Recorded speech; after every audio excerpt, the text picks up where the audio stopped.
Monsieur Amadou Kane, vous étiez donc l'ancien ministre des Finances et de l'économie du Sénégal.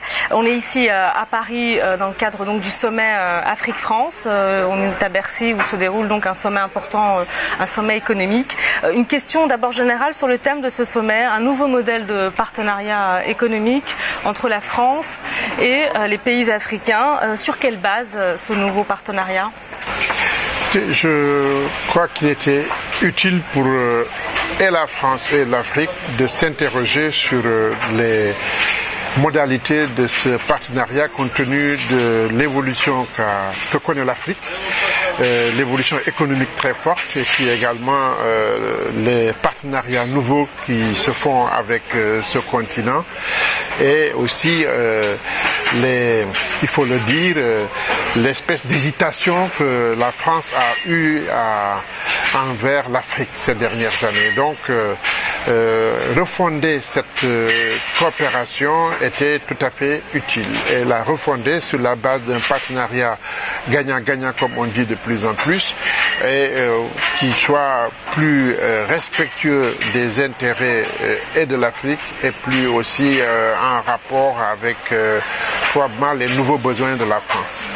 Mais de votre point de vue, quelle est la clé de ce nouveau modèle de partenariat ? C'est un partenariat véritable où les objectifs de l'Afrique en matière de développement, en matière d'emploi sont bien mieux pris en compte qu'ils ne l'ont été jusqu'ici. Et par ailleurs aussi, je crois que la France a besoin aussi d'avoir une impulsion de son économie beaucoup plus importante. Et c'est avec cette prise en compte des objectifs de l'Afrique et puis ces besoins nouveaux de rajout à la croissance française que va se construire ce partenariat. Beaucoup d'observateurs s'accordent à dire que l'Afrique constitue un pôle de croissance mondiale, mais aussi que la France perd du terrain en Afrique francophone notamment. Quelles sont selon vous les forces et les faiblesses de la France par rapport à ses concurrents ? Ces faiblesses, c'est de n'avoir pas su capitaliser à temps toute l'expérience qu'elle a eue, la France, sur l'Afrique. Et d'avoir sous-estimé les forces en progrès qui étaient en œuvre. Et je crois que ça, c'est un point très important. La deuxième chose, c'est que ce qu'on appelle la France-Afrique et l'affairisme aussi, on peut, à un moment donné, obscurcir le chemin par lequel devait passer une coopération gagnant-gagnante. Aujourd'hui, il est très important que les partenaires africains et les partenaires français se voient en véritables partenaires, c'est-à-dire donc des gens rationnellement qui sont rationnels sur le plan économique et qui ont des objectifs qui doivent être atteints, qui consistent à ce que les investissements faits soient rentables sur tous les plans, aussi bien en termes de dividendes qu'en termes d'accomplissement en matière d'emploi en particulier. Vous dites un partenariat gagnant-gagnant. Le Sénat a récemment publié un rapport intitulé « L'Afrique et notre avenir ». Certains observateurs africains ont fait remarquer, ont souligné le caractère ambigu de ce rapport. Pour eux, l'Afrique doit s'enrichir pour elle-même et il faut sortir de ce schéma. Vous parliez de la France-Afrique, de l'affairisme, il faut sortir de ce schéma-là.